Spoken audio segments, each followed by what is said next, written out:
The wind howls through the empty halls of Lallybroch. The house stands silent as if holding its breath, waiting for two souls who may never return. Their laughter once echoed through these walls, but now the air feels heavy with sorrow. Whispers of war carry across the land, and with them comes a truth no one dares to speak. Jamie and Claire are no longer standing side by side. Love has been their greatest weapon, yet even love can shatter under the weight of destiny. Claire walks across the abandoned garden, her hands brushing against withered flowers that once bloomed under Jamie's care.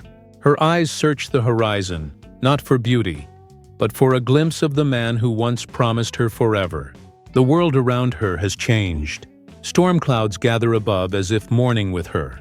Every sound of distant thunder reminds her of cannon fire, of the battles that have stolen so many hearts and left them hollow. She closes her eyes for a moment, breathing deeply as if trying to summon the memory of his touch. But memories cannot hold her hand. Far away, Jamie stands on a lonely ridge, gazing down at the valley below. His horse shifts beneath him, uneasy, sensing the tension in its rider's heart. Jamie's hands tighten on the reins. He remembers the first time he saw Claire, drenched by the rain yet glowing like the sun. He remembers her laughter, the way it warmed him when the world felt cold. But time has changed them. Every day spent on opposite sides of the war has chipped away at their bond. He wonders if love can still bridge the distance between them, or if it has already fallen into the cracks. The night brings no peace. Claire sits by the fire, her journal open, her pen frozen above the page. She tries to write his name, but the ink trembles. The words will not come. She has stitched torn flesh and mended broken bones, yet she cannot heal the silence growing between them. The flame flickers, casting shadows that stretch across the room like unseen ghosts. She whispers to herself that Jamie will return, that he must return, yet her voice breaks as if even she no longer believes it. Jamie sleeps beneath the open sky, wrapped in a rough blanket that does little to keep out the cold. The stars shine down like distant memories. He dreams of Claire's smile, of the way she once called his name with hope in her voice. But dawn will come soon, and with it the call to battle. He knows that if he rides into war again, he may never ride back to her. He presses a hand to his chest, where her ring lies hidden, and wonders if love is enough to defy fate one last time. The drums of war echo through the Highlands, as if the earth itself is warning them. British banners rise in the distance, bright red against the gray sky, marching closer with each passing hour. Villages that once rang with music now stand in silence, their doors locked and their hearths cold. Claire watches from the window of a makeshift field tent as riders thunder past, mud flying from the hooves of their horses. Each gallop carries the weight of lives she may not be able to save. She grips her medical bag tighter, knowing that healing others may come at the cost of her own heart. Jamie sharpens his blade by the glow of a dying fire. Sparks jump like angry fireflies as steel scrapes against stone. The men around him speak in hushed voices, voices heavy with dread. They glance at him for strength, but Jamie's eyes are fixed on the dark horizon. He can feel the storm coming. He has fought for kings and clans, for honor and land, but this battle feels different. This one threatens to rip apart the only thing that ever mattered to him. He tries to push thoughts of Claire aside, but they cling to him like the scent of heather after rain. Claire bends over a wounded soldier as cannon fire thunders from the hills. The air shakes with the roar of war. Her hands are steady, but her mind drifts to Jamie, wondering if he is among those marching toward death. Every heartbeat feels like borrowed time. Blood stains her apron, but what haunts her more is the memory of his hands holding hers, warm and alive. She wipes her tears before anyone can see. She cannot break, not here, not now. Yet inside, she feels herself unraveling thread by thread. On the battlefield's edge, Jamie raises his sword as the first wave of soldiers charges. Arrows whistle past, thudding into the ground at his feet. He does not flinch. His voice rings out like a war cry, steady and fearless, but inside he is already mourning. Not for himself, but for what might be lost if he never returns. He sees Claire's face in his mind. Not as she is now, but as she was the day they wed, eyes full of fire and promise. He whispers her name under his breath as he charges forward into the storm. The battle smoke has cleared, but peace has not returned.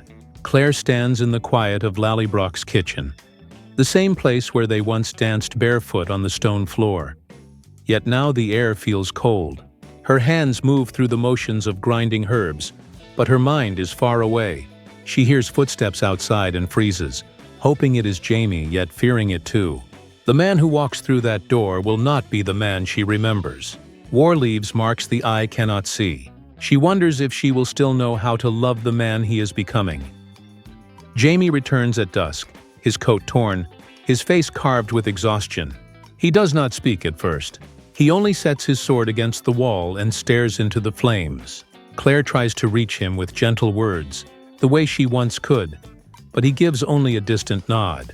It is as if a wall of silence has risen between them. Once they moved as one soul in two bodies. Now they stand like strangers bound by shared memories rather than shared hope. Claire's voice trembles when she says his name, but he looks past her as if lost in another world. Night falls heavy. They lie in the same bed yet feel miles apart.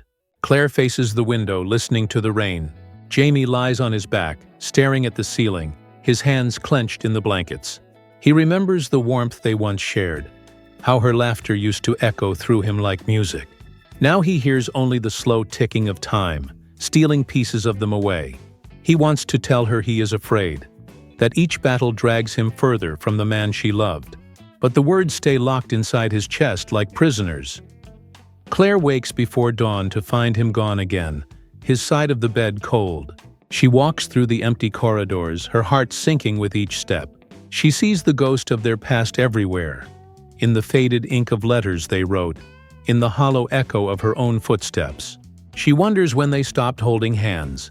She wonders when they stopped dreaming of the same future. Somewhere along the way, love became something they were fighting for instead of something they were living in. And she fears they may already be too late to save it. The morning breaks in streaks of gold across a blood-stained horizon. Jamie stands at the stables, tightening the saddle straps on his horse. Every motion is steady yet heavy, as though his body is made of stone. He glances back at the house where Claire still sleeps. For years he rode into battle knowing she would be there when he returned. Now he rides knowing he might not return at all. His heart beats like a drum inside his chest, not with fear of death, but with fear of leaving her behind to carry their love alone. Claire wakes to the echo of hooves fading down the path. She runs outside, her hair tangled from sleep, her voice cracking as she calls his name. There is no answer, only the whisper of the wind through the heather. Panic floods her veins. She races to the ridge overlooking the valley and sees him in the distance, a lone figure riding toward the thunder of war. Tears sting her eyes. She wants to scream for him to come back, to choose her over glory, to choose their love over fate, but her voice catches in her throat. She returns inside and tears open a drawer, pulling out the ribbon he once tied around her wrist the day they wed. The color has faded, yet it carries the warmth of that moment. She holds it to her heart as memories rush through her like fire. Their first dance, their first kiss, the nights they swore they would never let go. She realizes she cannot stand still while destiny pulls them apart. If love is to survive, she must fight for it as fiercely as he fights for his cause. Claire saddles her own horse and rides hard through the rain, her cloak snapping behind her like wings. The ground shakes with distant cannon fire. She whispers a promise into the storm, that she will find him before the world can take him from her. As she pushes forward, her tears mix with the rain, and her voice grows stronger. She will not let their story end with silence. She will reach him, even if it means riding through fire, because losing him without a fight would be worse than death. The battlefield roars like a living beast as Claire breaks through the line of fleeing soldiers. Smoke coils in the air, thick and choking, carrying the stench of iron and fire. Her eyes dart frantically through the chaos, searching for him. The clash of steel rings in her ears. Men cry out in agony. Horses scream as they fall. She presses forward, her hands trembling yet unyielding, pushing through the tide as if the whole world is trying to keep her from reaching him. Then she sees him. Jamie stands in the heart of the storm, his blade flashing as he fights off a circle of enemy soldiers. He moves like a force of nature, fearless and unbroken, but Claire can see the exhaustion in his shoulders. Blood streaks down his arm. He does not falter. He does not look back. Every strike is a vow to protect the people he loves, even if it costs him everything. Claire cries his name, but her voice is swallowed by the thunder of war. A cannon erupts nearby, the blast shaking the ground. Claire is thrown to her knees as debris rains down. When the dust clears, Jaime is gone. Only his sword lies on the torn earth, half buried in ash. Claire crawls toward it, her fingers closing around the hilt as tears blur her sight. The world around her fades to silence. She clutches the cold steel to her chest as if it were his hand. Her body trembles, not from fear, but from the hollow ache of a love slipping away. A lone bagpipe wails in the distance as the screen fades to black. A heartbeat echoes once, then again, slower and weaker, until it stops. The title slams onto the darkness in burning letters. Outlander Season 8. The end begins. Claire's whisper breaks through the silence, soft yet piercing. She says his name like a prayer, and the world holds its breath, unsure if he will ever answer. The battlefield lies silent under a pale morning sky. Smoke curls from shattered cannons like dying ghosts. The ground is torn and blackened, littered with broken banners and the echoes of screams that have faded into memory. Claire walks slowly among the fallen, her boots sinking into the wet earth. Her hands shake, though she tries to hide it. Every face she passes could be his. Every motion in the mist tricks her heart into leaping, only to leave her empty again. The world feels hollow without his voice cutting through the noise. She stops on the ridge where the battle first began. The wind tugs at her cloak, cold and cruel. She closes her eyes and listens, not for the sound of war, but for the sound of his laughter, of his heartbeat against her ear. There is nothing, only the lonely cry of a crow circling high above. She kneels, pressing her fingers into the soil, as if the earth might give her back what it has taken. A strand of her hair whips across her face, but she does not move.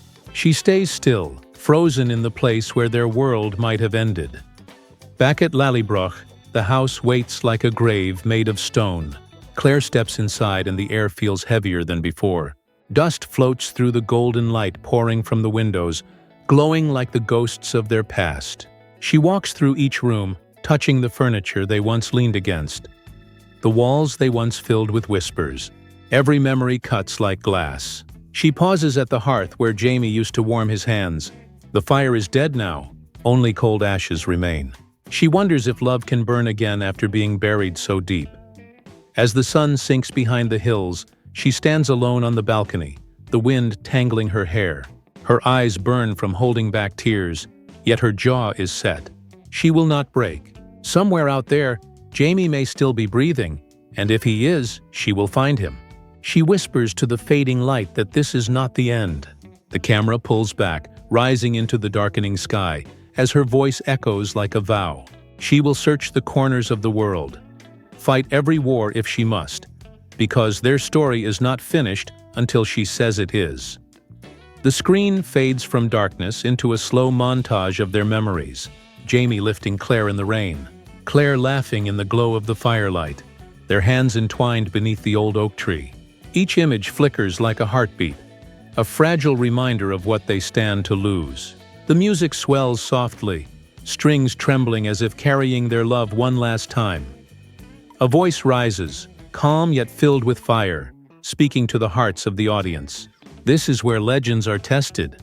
This is where love stands against the pull of time. The voice promises that their story is not over, not yet, but warns that the final battle is coming. The final words echo through the silence like a prophecy.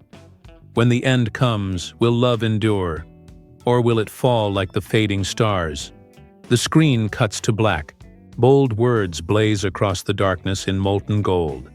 Outlander Season 8, Episode 1. The end of Jaime and Claire. A single heartbeat thunders, then fades. A final line appears, glowing against the void. Witness the final chapter. The music fades into stillness. The voice returns one last time, softer now, like a secret carried on the wind. Subscribe. Share your theories. Tell the world what you believe will become of them. And when the time comes, stand with them as they face the end together.